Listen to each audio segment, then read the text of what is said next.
¿Dónde y cuándo se originó la civilización? Los expertos han elaborado muchas teorías, pero a veces las evidencias contradicen por completo todas las hipótesis.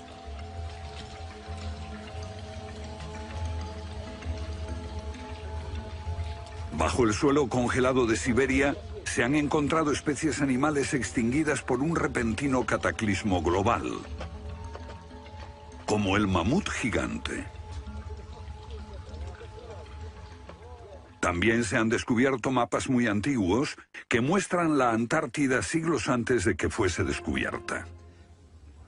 Este mapa tiene centenares de años y describe la auténtica configuración de la Tierra de la reina Maud, que está oculta bajo 1 kilómetro de hielos, y su configuración real no se conoció hasta 1949. Hace 100 años, un arqueólogo concluyó que la antigua ciudad de Tiahuanaco, en Bolivia, fue un observatorio estelar alineado con el Sol y las estrellas. Calculó que tendría 17.000 años. Su afirmación fue puesta en ridículo hasta hace poco tiempo. La única corrección que yo haría se debe a que ahora contamos con mejores mediciones, y sospecho que su antigüedad sería de unos 12.000 años. Tiahuanaco es la ciudad más antigua que conocemos en toda la Tierra.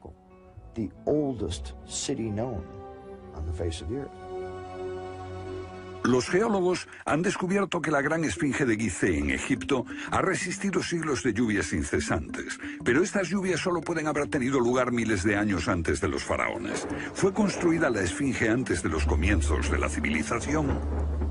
Lo que se pone en cuestión es la historia completa de la civilización. Puede que no haya ido en línea recta desde los estúpidos cavernícolas hasta los hombres tan listos de hoy con sus bombas atómicas. A veces, las pruebas que se hallan rompen todas las reglas. En este documental entrevistaremos a personas que están juzgando meticulosamente esas evidencias y elaboran nuevas teorías que pueden cambiar nuestra idea de la civilización humana. Esta enorme cara fue tallada por los antiguos olmecas de México. Se cree que tiene al menos 2.000 años y es inequívocamente africana. Sin embargo, se supone que los negros no llegaron a América hasta después de Colón. En su libro De la Atlántida a la Esfinge, el escritor Colin Wilson recoge indicios de lo que él y otros creen que son los rastros de una avanzada cultura anterior al comienzo de la historia.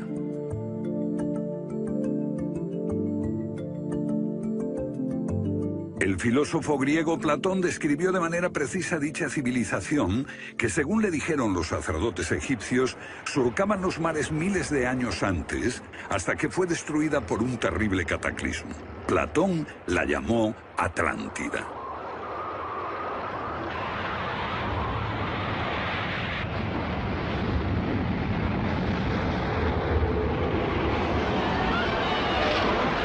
La Atlántida. Un terrible cataclismo. Sabemos de una catástrofe así por otro mito, el diluvio bíblico, Noé y su arca, un mito igualmente despreciado por los científicos.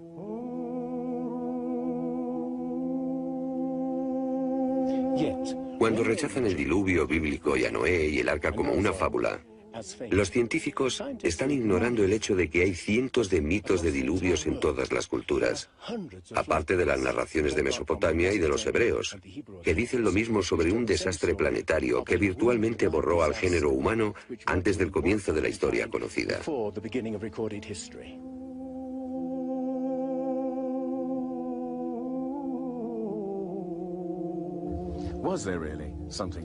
¿Hubo realmente algo parecido a un diluvio?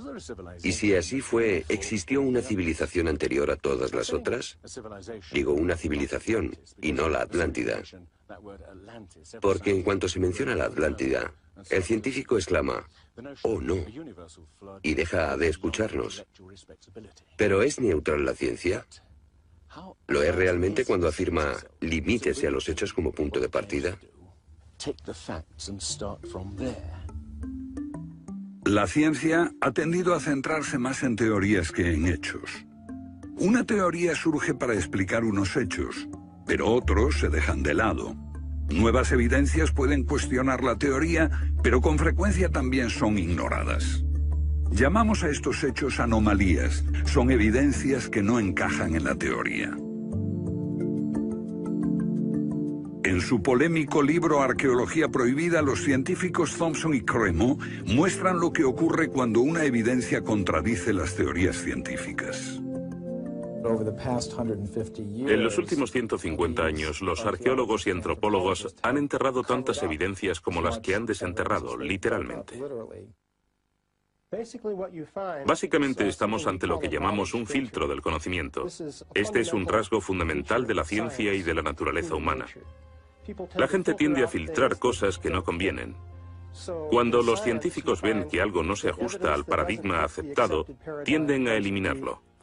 No se enseña, no se discute, y la gente ni siquiera se entera de ello.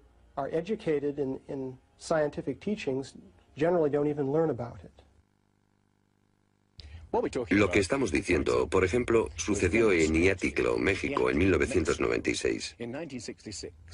Cuando la arqueóloga Janestine McIntyre amenazó con echar abajo la teoría convencional de que el ser humano es relativamente nuevo en la Tierra, que llegó a Siberia hace unos 30.000 años y en América hace unos 20.000 años. En México, la arqueóloga Stine McIntyre descubrió herramientas de piedra y huesos humanos y los sometió a una batería de pruebas científicas. En 1966 pensamos que era un yacimiento antiguo y creímos que tendría unos 20.000 años. En aquella época se pensó que era demasiado tiempo. Cuando lo datamos mediante una batería de métodos supimos que tenía 250.000 años. Sinceramente yo me hubiera sentido feliz con los 250.000 años. Fui ingenuo y pensé, bien, voy a dejar de pensar en las fechas. Tenemos la información. Hemos conseguido los hechos. Tomemos estos hechos y partamos de ahí. No me di cuenta de que arruinaría mi carrera por completo. Todas sus oportunidades profesionales se frustraron. El yacimiento fue cerrado. Los permisos para investigar denegados sistemáticamente. No obstante, más de 30 años después, unos arqueólogos descubrieron en Siberia vestigios de seres humanos de 300.000 años de antigüedad. Una fecha que de repente hizo que la datación de Jan McIntyre no pareciese tan improbable después de todo. No es necesariamente una conspiración deliberada. No decimos que se trate de personas reunidas en una habitación y diciendo, vamos a engañar a la gente. Es algo que ocurre automáticamente en la comunidad científica. Cuando una evidencia difiere de la teoría predominante, no se habla de ella, no se da información. Y eso significa que la ciencia deja de progresar de la forma en que uno desearía.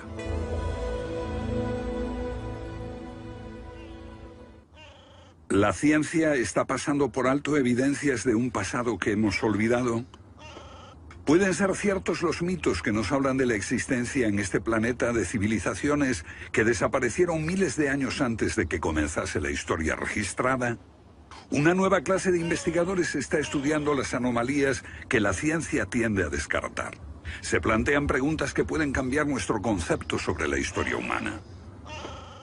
La fortaleza inca de Sacsayhuamán, de edad indeterminable y construida por gente que carecía de metales duros o de cemento, que no conocían la polea, ni la rueda, ni la grúa. Solo miren esta piedra. He contado 11 ángulos. Debe pesar más que 200 coches juntos y revela la increíble habilidad de la gente que la hizo. Y también algo más. Una capacidad asombrosa para manipular objetos de este tamaño. ¿Cómo diablos las levantaban? Bolivia. Las misteriosas ruinas de Tiahuanaco. La misma habilidad manual, una capacidad de construcción que resulta inexplicable. Las piedras están perfectamente ensambladas. Intentemos insertar una aguja en cualquier punto de las junturas. La aguja no entra.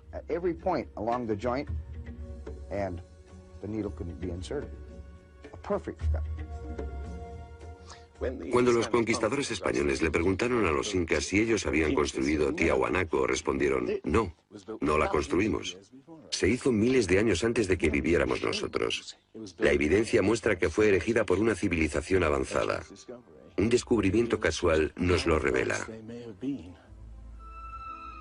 Los bloques de construcción de Tiahuanaco no están pegados con cemento. El que separa estas piedras descubre el inesperado brillo metálico que las mantiene unidas.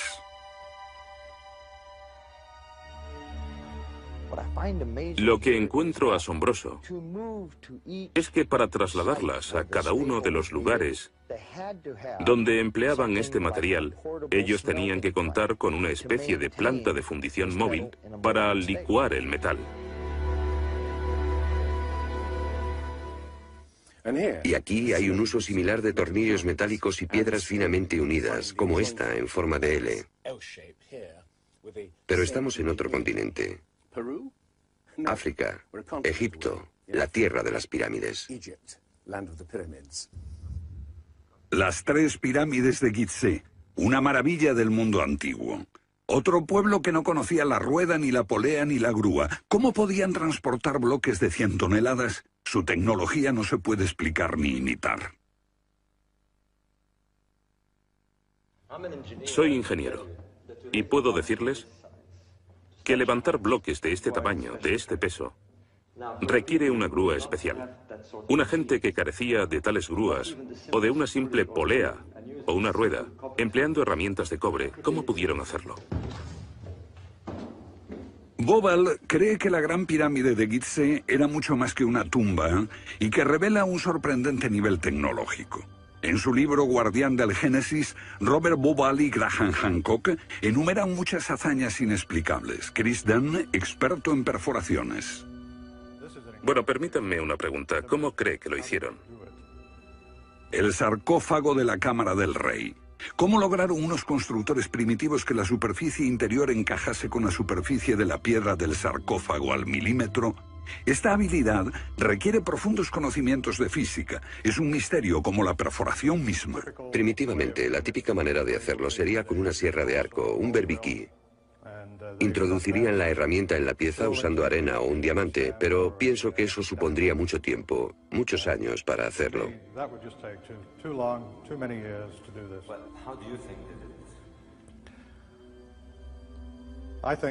Creo que debieron haber usado herramientas más potentes. Hoy, para perforar esto, tendríamos que hacerlo a una velocidad de 6-10 milímetros por revolución de taladro en el granito. Ellos lo hicieron más rápido de lo que lo haríamos nosotros.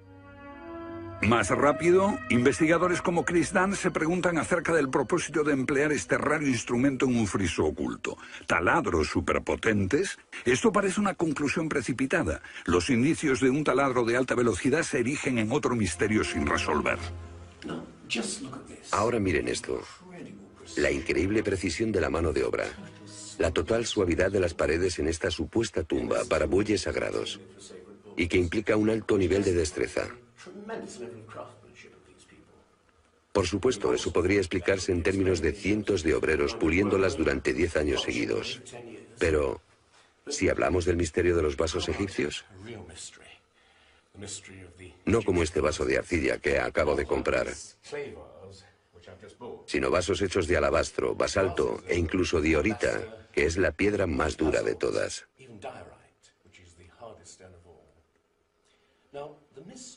Es bastante fácil ver cómo se podría ahuecar taladrando directamente hacia adentro.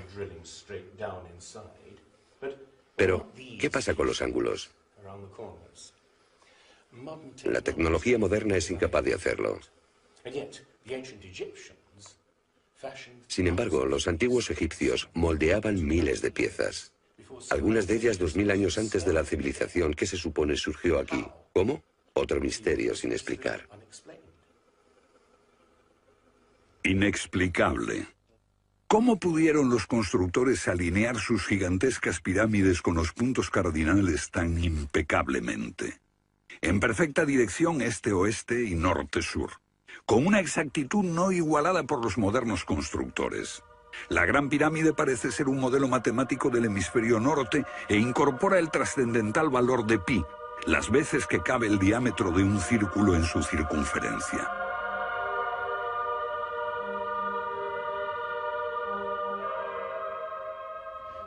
Está claro que lo que aquí tenemos es un avanzado sistema de matemáticas y tecnología, en un tiempo que no conocía su existencia. Para lograr estos resultados, los antiguos constructores tenían que usar un eclímetro de 52 grados.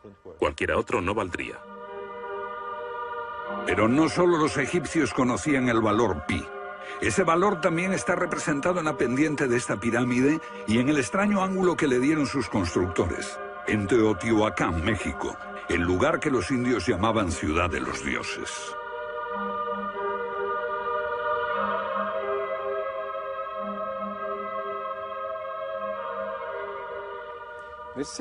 En su época, esta ciudad fue más grande que la Roma imperial.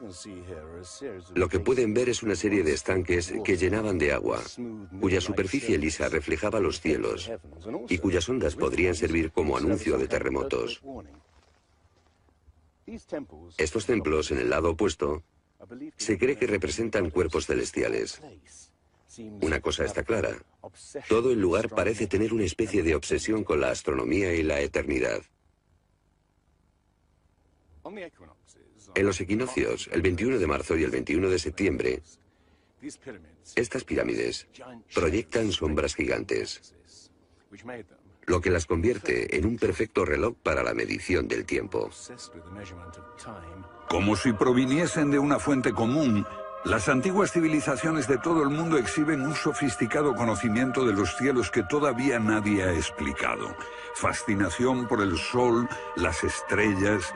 El lento e inexorable movimiento de la Tierra determina que las constelaciones parezcan viajar por los cielos nocturnos y por las épocas.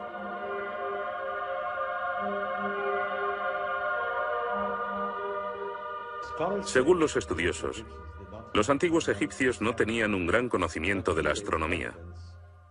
Pero en el templo de Dendera hay muestras de su sofisticado conocimiento del cielo. Miren las constelaciones del zodíaco: Leo, Tauro, Piscis. Y aquí, la constelación de Orión. Bauval cree que la astronomía es la llave de muchos misterios de las pirámides. Los antiguos egipcios veían en la constelación de Orión a su dios Osiris, señor de los muertos y la vida ultraterrena. Bauval halló el reflejo de ese dios en las pirámides de Gizeh.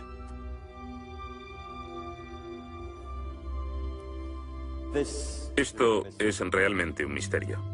Pequeños canales de ventilación orientados hacia arriba. Para los egiptólogos no eran más que canales de ventilación, pero los astrónomos piensan distinto. Para el antiguo Egipto esto fue Rostau, la entrada al reino subterráneo, el reino del dios Osiris u Orión. Para los antiguos egipcios, Orión era Osiris, el gran dios de la resurrección. Esto es una reconstrucción del cielo en el año 2500 a.C., y fue sorprendente descubrirlo. Los canales apuntan a Orión y a la estrella Sirio, que era Isis, la esposa de Osiris. En textos antiguos, Bauval descubrió que deben de haberle servido una ceremonia secreta para la resurrección de los faraones muertos, que renacían como estrellas en la constelación de Orión. Uno de esos textos dice: «Oh rey, permite que atraviese el serpenteante canal, la Vía Láctea, hasta el punto donde está Orión». Bauval cree que Osiris tenía tal importancia que los constructores emplazaron las tres pirámides de Gizeh para que fueran un reflejo terrestre de las tres estrellas del cinturón de Orión. Esa correlación fue solo el comienzo. Bauval descubrió que los antiguos habían dado nombre de estrellas a otras dos pirámides próximas. Esto le hizo entrever un plan más amplio y quedó perplejo. La constelación de Orión, el dios Osiris, estaba en el cielo y en la tierra.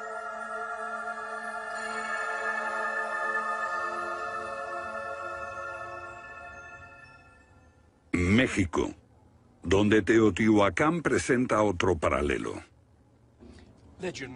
Una leyenda la llama la ciudad de los dioses y sugiere que su propósito era convertir a los hombres en seres celestiales.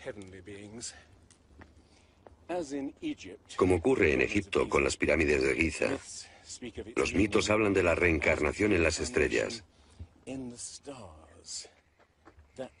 Ese es el secreto de Teotihuacán.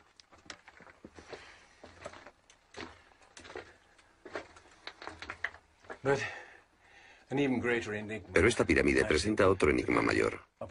Cuando se excavó por primera vez en 1906, se halló una enorme capa de mica. Ahora sabemos que la mica se usa como aislamiento eléctrico. No tenemos idea de para qué la utilizaban ellos. Lo que resulta aún más extraño es que la mica procede de Brasil. Imaginemos el problema de trasladar toda esta mica a más de 2000 kilómetros de distancia. ¿Cómo? ¿Con qué finalidad? No tenemos ni idea. Tiahuanaco, Bolivia. Otra cultura perdida revela la misma fascinación por el sol y las estrellas. Hace 100 años, el arqueólogo boliviano Poznański observó que en el primer día de primavera el sol salía exactamente por el centro del templo. Fue el inicio de un gran descubrimiento. Poznański descubrió que este templo era un observatorio, un gran reloj para medir la progresión del sol. Y podemos utilizar ese alineamiento astronómico para datar el lugar. Durante el año el sol sale cada día por un punto diferente del horizonte. El primer día de primavera un observador vería salir el sol exactamente en el centro. Estudiando el esquema de Poznański, dedujimos que en los primeros días de invierno o de verano el sol saldría por encima de las piedras angulares. Pero no fue así. Los arqueólogos actuales dicen que los constructores cometieron un error de cálculo. Después de observar la perfección con la que se construyó este sitio, con piedras de 100 toneladas, sugerir que los marcadores del solsticio están mal alineados me parece increíble.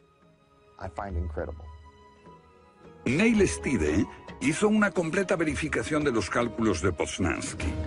Midiendo el ángulo de las piedras angulares y comparándolo con las posiciones actuales de salida del sol, Poznański calculó que Tiahuanaco fue construida hace 17.000 años. En ese tiempo, la inclinación del eje de la Tierra era ligeramente distinta de lo que es hoy en día y el sol habría salido directamente encima de las piedras angulares.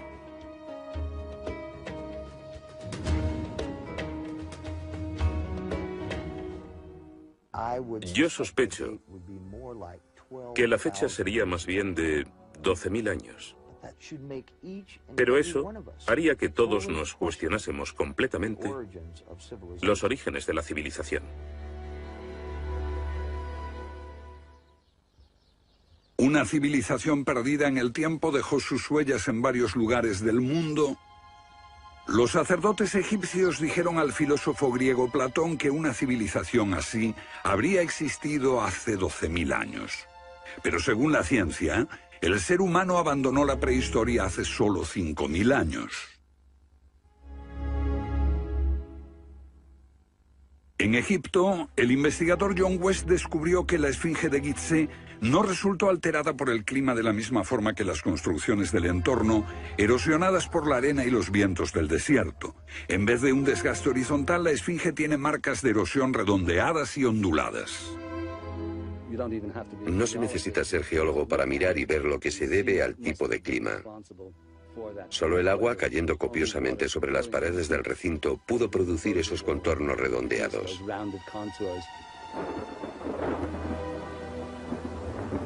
¿Agua en el desierto del Sáhara? Ciertamente no en tiempos de los faraones. Para eso hay que trasladarse a finales de la era glaciar. Unos 10.500 años antes de Cristo, miles de años antes de que existiesen los faraones. ¿Pero por qué entonces la esfinge tiene cabeza de faraón?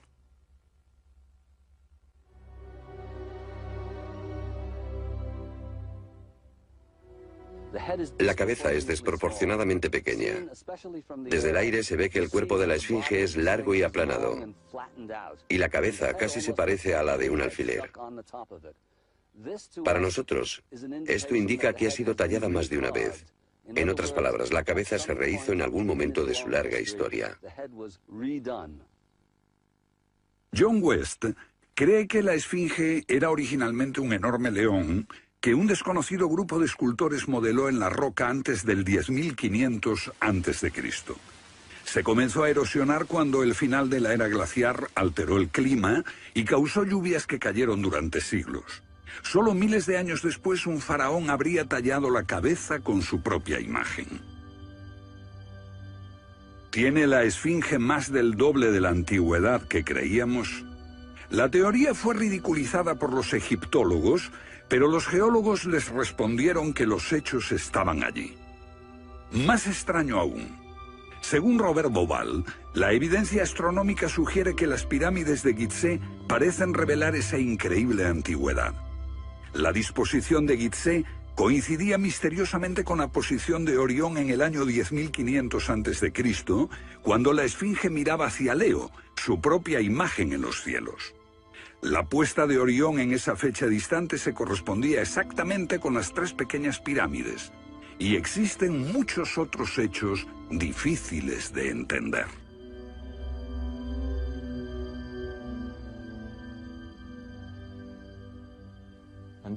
Esto coincide exactamente con las ideas que se desarrollaron tras los análisis geológicos de la esfinge. Dos ciencias sólidas indican que la esfinge podría remontarse al año 10.500 a.C.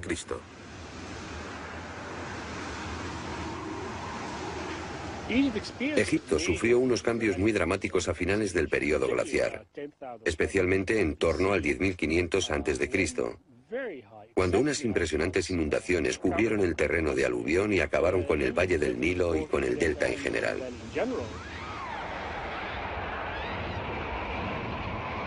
«10.500 años antes de Cristo, un periodo de inundaciones. ¿Pudieron los diseñadores de Gizeh remontarse a un tiempo tan distante? El tiempo de sus mitos dice que el dios Osiris y sus asistentes ascendieron del caos para traer los primeros frutos de la civilización. ¿De dónde vinieron?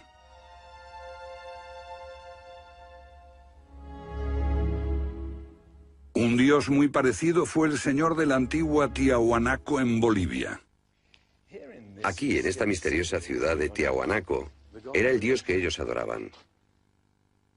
Alto, con barba, descrito como blanco, Viracocha llegó en tiempos de caos y destrucción, atravesando los mares para llevar a la raza humana una especie de renovación. El dios blanco Viracocha. En México conocido como Quetzalcóatl, que llegó con otros para traer los primeros frutos del conocimiento. Su símbolo está por todo Teotihuacán. La serpiente emplumada, símbolo del enigmático dios Quetzalcóatl que llegó desde el este después de tremendos cataclismos para traer la civilización a esta parte del mundo. ¿Pudieron dioses como Osiris, Viracocha y Quetzalcóatl haber sido personas reales que llegaron de muy lejos? ¿Eran supervivientes de un cataclismo que destruyó sus hogares y su civilización? Ahora la pregunta que nos hacemos es esta. ¿Existió una remota civilización, hasta ahora sin identificar, que llegó a Egipto, México y Sudamérica? ¿Y que dejó su impronta en un cuerpo de conocimientos, por difícil que sea de discernir? Tomados por separado, acepto que los datos aislados revelan poco, pero consideremos juntos todos esos elementos comunes. Ambos lugares tienen enormes pirámides, alineadas exactamente con los puntos cardinales, e incorporan avanzados conocimientos matemáticos. Ambas culturas demostraban un asombroso conocimiento de astronomía, expresado en los grandes monumentos sagrados que erigieron. Aunque no conocían ni la polea ni la rueda, ambas pudieron hacer construcciones con enormes piedras finalmente ensambladas en un estilo único, con ángulos en forma de L y tornillos de metal. Y ambas utilizaron el proceso de la momificación para preservar y honrar a sus muertos. Aquí se halló una nueva y asombrosa pista cuando la doctora Balabanova, de la Universidad Alemana de Ulm, descubrió que muchas momias de Egipto contenían cocaína y nicotina, naturales de Sudamérica. Tengo una cantidad de cartas insultantes. Dicen que todo esto no tenía sentido, que yo fantaseaba, que era imposible porque estaba comprobado que antes de Colón esas plantas no existían en ninguna parte del mundo, excepto en América. Pero su investigación se repitió con cientos de momias y no quedó lugar a dudas. En un pasado remoto, unos navegantes atravesaron el mar e influyeron en las culturas a ambos lados del Atlántico. La idea está sugerida incluso por lo que no está allí. México, la antigua cultura de los mayas. Los sacerdotes mayas tenían tablas para predecir los eclipses de sol y de luna. Pero hay algo muy extraño. No conocieron nunca el simple principio de la rueda. Podían visualizar la eternidad pensando en millones de años, pero jamás aprendieron a pesar un saco de grano. Esta compleja civilización murió finalmente porque no supo desarrollar métodos de agricultura para alimentarse. Lo que estoy sugiriendo es... ¿puede que ellos heredaran una parte específica de su conocimiento de una civilización anterior, mucho más sabia? Un contacto. A veces la evidencia está ahí para que la veamos todos. Los antiguos olmecas en México pusieron a sus soberanos caras africanas. ¿Qué les parece esta? Tallada por esos mismos olmecas. Es genéticamente imposible que un indio tenga barba, pero aquí está la cara de un blanco caucasiano, esculpida 2000 años antes de que los españoles llegaran al Nuevo Mundo.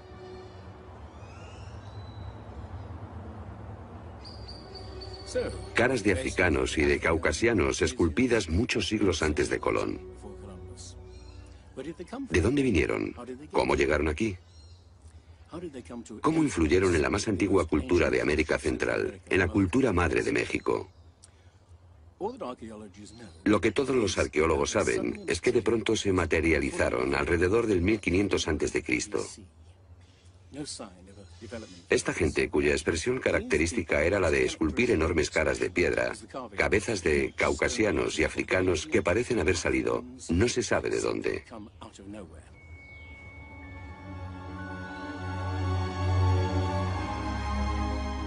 Oaxaca, la antigua ciudadela del Monte Albán. Aquí, en el sur de México, está el último testimonio de esos misteriosos hombres. Porque estas figuras esculpidas en piedra parecen corresponder a muertos en combate, desnudas, desamparadas, la mayoría castradas. Este puede reflejar el momento en que estos hombres desaparecieron de la historia.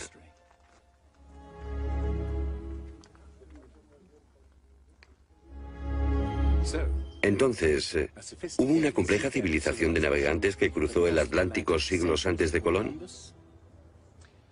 Pero tenemos otra evidencia. Estos son viejos mapas que sugieren que los antiguos marinos tenían un conocimiento de la Tierra que nunca se ha explicado. Un puzzle para los científicos de este siglo.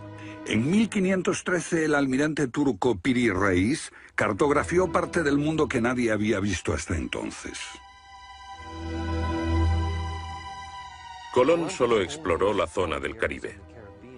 No bajó a esta zona de Sudamérica, hasta la Antártida. No estuvo nunca por esa zona. Pero estos mapas muestran todos estos detalles con gran precisión, antes de que cualquier explorador europeo llegase a esas regiones.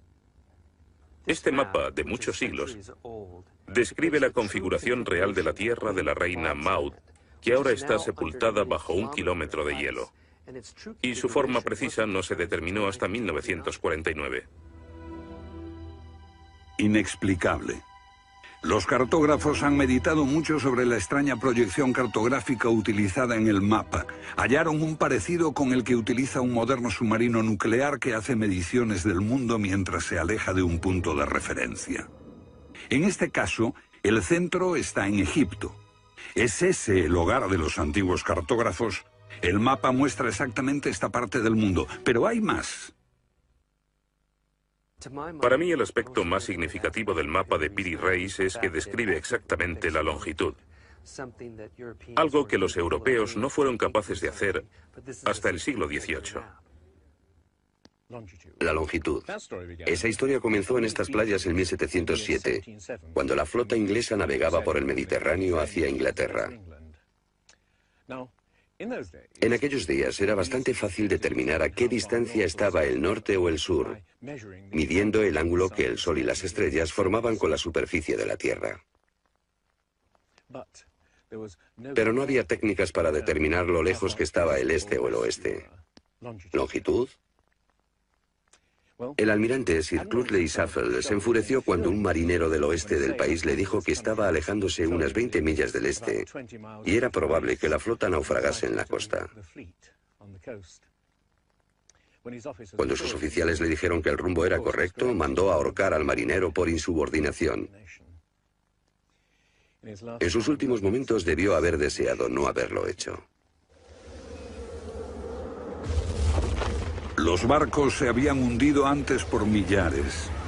Pero entonces la pérdida de una flota entera promovió la búsqueda de un reloj preciso para calcular la longitud.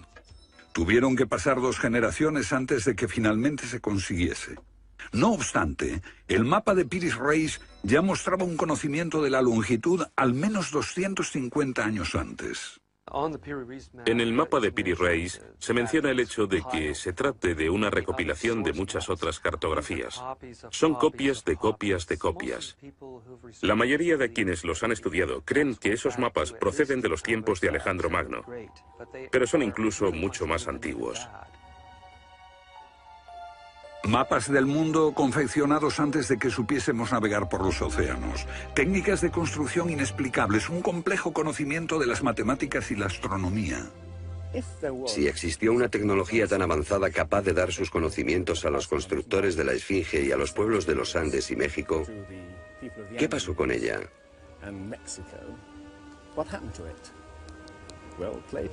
Platón dice que existió esa civilización avanzada tecnológicamente y capaz de surcar los océanos del mundo, la Atlántida, situada en una enorme isla-continente. Rechazando una civilización perdida, la ciencia niega también la idea de una catástrofe global que la destruyó. Pero Platón y la Biblia no son las únicas evidencias. El Popol Vuh, libro sagrado de los mayas, habla de enormes marejadas e inundaciones que azotaron el mundo durante meses. Una lluvia fría y negra indescriptible y granizo. Los antiguos hablaban de tiempos de caos, de inundaciones y oscuridad de los cuales emergieron los dioses para dar forma a la tierra de Egipto.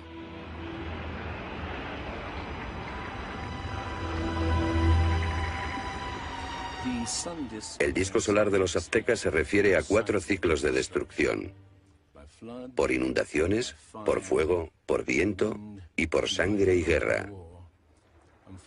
Y prevé el fin del mundo por un enorme cataclismo surgido de las entrañas de la tierra.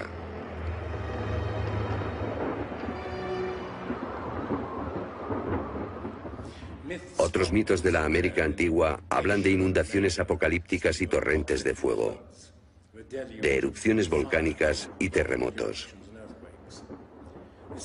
Un pasado que no podemos recordar ni olvidar.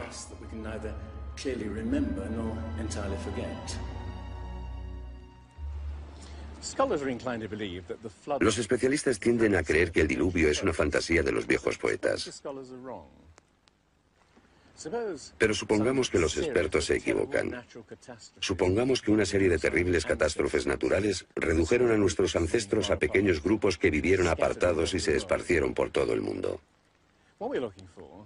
Lo que buscamos es una época que coincida perfectamente con los mitos, igual que el zapato encaja en el pie de Cenicienta. Una pista.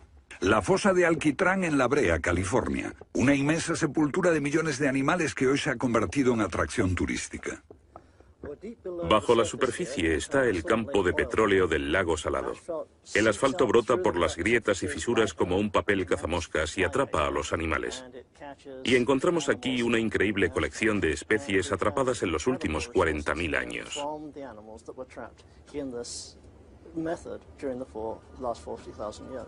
Esta fosa de Alquitrán puede leerse como un libro de tiempos remotos, cuando abundaban los animales y nosotros no los considerábamos como originarios de América. Mamuts, elefantes, rinocerontes, perezosos gigantes, tigres sable, incluso caballos y camellos. Después Una tremenda catástrofe los barrió, al parecer, en unas pocas décadas, en torno al 10.500 a.C., hace más de 12.000 años. Todos los grandes animales, cualquier animal más grande que un coyote, se extinguieron en pocas décadas. Sí, fue sin duda una gran catástrofe.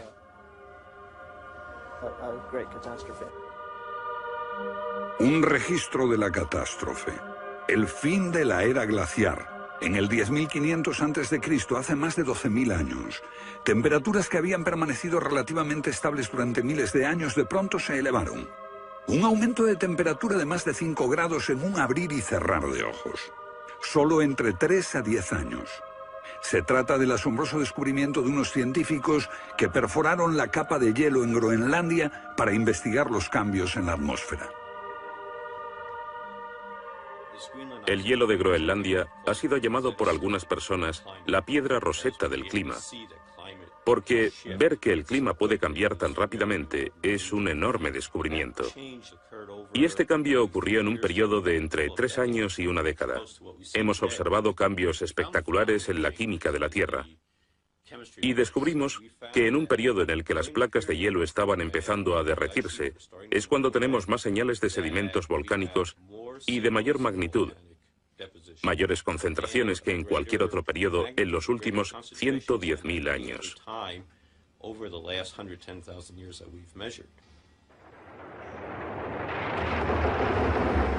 Un surgimiento de volcanes nunca visto, acompañado por desórdenes atmosféricos y gigantescas inundaciones. Porque mientras las placas de hielo de más de 1 kilómetro de espesor se derretían en pocos años, el nivel de los mares aumentaba dramáticamente. De repente, los mares ocuparon lo que había sido suelo seco. Se podía caminar desde Gran Bretaña a Escandinavia antes de que una revolución climática diese forma al Mar del Norte. Fue un periodo en que las grandes inundaciones cubrieron las llanuras de América del Norte, y por eso es que se encuentran esqueletos de ballenas en Michigan. Un tiempo de cataclismos a finales de la era glaciar, que puede coincidir con los mitos. Solo en el Nuevo Mundo se extinguieron alrededor de 70 especies de grandes animales. Mamuts, perezosos gigantes, camellos, caballos. Permítanme ponerlo en perspectiva. En los anteriores 200.000 años se había extinguido menos de 1/3 de esa cantidad. Y este modelo extraordinario de extinción se repitió en Europa y Asia. En las capas subterráneas de hielo de Siberia y Alaska se descubrió una masa enmarañada de huesos de millones de animales que perecieron en un cataclismo. El mamut gigante no murió a manos de los cazadores. Desapareció por una catástrofe natural. A finales del siglo XIX, unos cazadores encontraron por casualidad el cuerpo de un enorme animal congelado. Después de ser desenterrado y transportado, se encontró que en el estómago tenía plantas pertenecientes a un clima templado y aún sin digerir. El animal se había congelado de una forma muy rápida, como no es capaz de hacerlo ningún congelador moderno. Lo cierto es que hace unos 12.000 o 13.000 años un frío inmenso azotó Siberia. El enigma de los mamuts congelados en un instante ha dado pie a extrañas anécdotas. Algunas ciertas y otras no. Lo que es auténtico es un informe del barón Wrangel, un naturalista del siglo XIX que descubrió la isla Byrd al norte de Siberia, donde la arena quedó literalmente mezclada con bancos de huesos y colmillos de mamut y otros animales que habían desaparecido en alguna catástrofe. Esas extinciones masivas, esa imponente actividad volcánica, ese veloz derretimiento del hielo, parecen sugerir que hubo un cambio climático brusco hace 12.000 años. Hay algún factor desconocido que no logramos descubrir.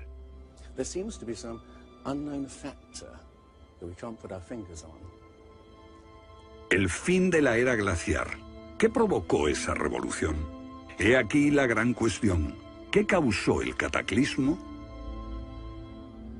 Una de las mejores ideas la ha planteado Charles Hapgood, Él sugiere un desplazamiento repentino de la corteza terrestre. Toda la corteza de la Tierra es solo un tercio de un 1% de la masa terrestre. Como la piel de una naranja, si se suelta, se mueve. Más fina que una cáscara de huevo, la corteza de la Tierra queda apoyada en un interior líquido. La teoría imperante sobre la corteza terrestre es la de las placas tectónicas. Los continentes se separan lentamente durante cientos de millones de años, aunque la ciencia rechazó esa teoría durante más de medio siglo. Ahora niega también la idea de que la corteza pudo moverse en su conjunto y repentinamente. Pero un científico quedó hipnotizado por la idea. Se llamaba Albert Einstein.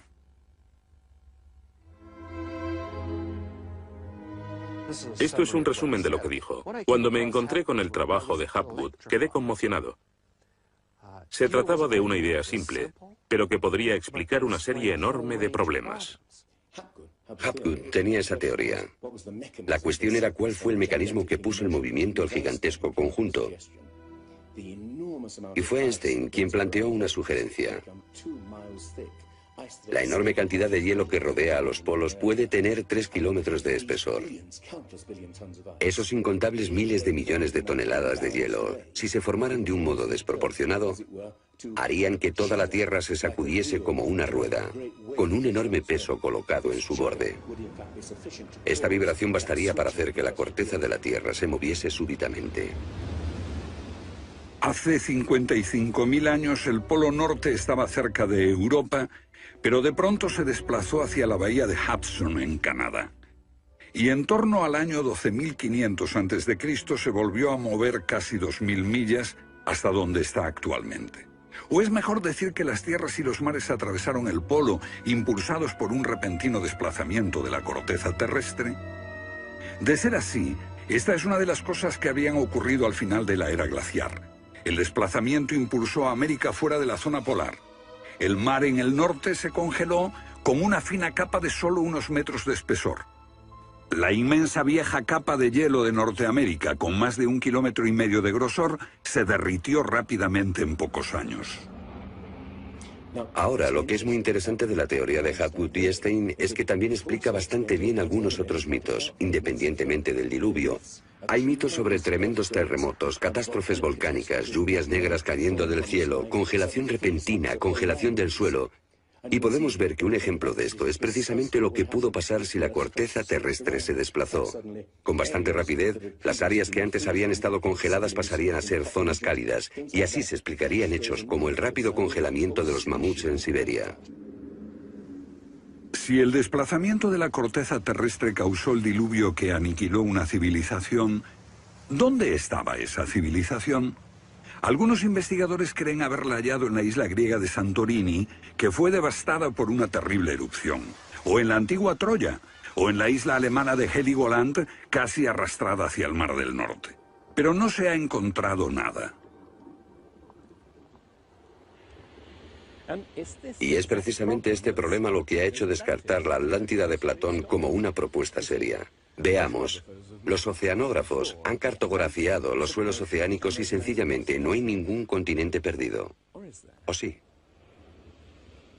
Platón describe la Atlántida como una vasta isla-continente con montañas situada en medio del océano.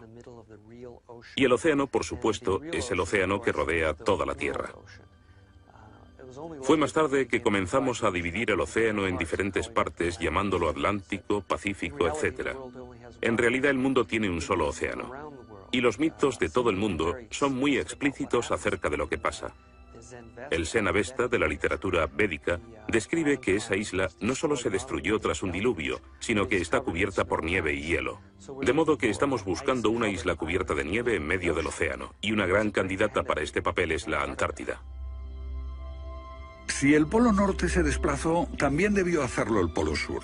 Flennat cree que hace 12.000 años una parte de la Antártida permanecía en zonas templadas y pudo haber albergado una civilización que desapareció cuando el continente se convirtió en el Polo Sur. Esa es la explicación que él encuentra en los mapas que muestran partes de la Antártida que están debajo del hielo. El almirante turco Piri Reis demuestra un conocimiento de la Antártida que no debería de tener. Tras examinarlos, especialistas en cartografía de la Armada y de las Fuerzas Aéreas nos dicen: hemos hecho comparaciones de picos salientes y de montañas. Hemos descubierto que coinciden de forma asombrosa. Lo que debemos enfatizar es que no estamos hablando de un mapa, el mapa de Piri Reis, que podría cuestionarse. Estamos hablando literalmente de docenas de mapas.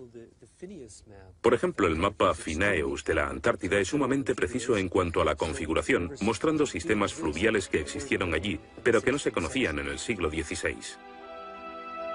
La Antártida no fue descubierta hasta cerca del año 1800. Entonces, ¿cómo pudieron los cartógrafos europeos representarla? Solo, cree Flenard, si ellos la copiaron de copias de otras copias de mapas que se remontan milenios atrás. Hace solo unos 25 años supimos que bajo la capa de la Antártida existían unas islas, un continente bajo un océano helado. Sin embargo, esa información ya estaba aquí, en este mapa. Estas islas de aquí corresponden a este área, y el modelo de nevadas aquí es muy intenso. Nada aquí. Estas islas debajo de este punto se podrían haber unido entre ellas antes de unirse a la tierra firme. Así, lo que se describe aquí es algo que yo creo que verdaderamente ocurrió en torno al 8000 a.C. Puede que en el 6000 a.C. a lo sumo. No hay forma de saber cómo lo consiguieron, a menos que postulemos la existencia de una civilización con habilidades para la navegación y la confección de mapas que solo se reinventaron en nuestro tiempo.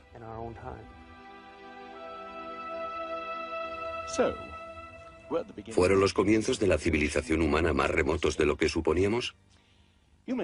Puede que uno sienta que muchos elementos de esta hipótesis suponen conjeturas extravagantes que, vistas por separado, pueden ser todas discutibles. Pero si juntamos esas piezas, como las piezas de un puzzle, se empieza a ver que surge un modelo. Una civilización que se desvaneció y fue olvidada mucho antes de que comenzase el registro de la historia.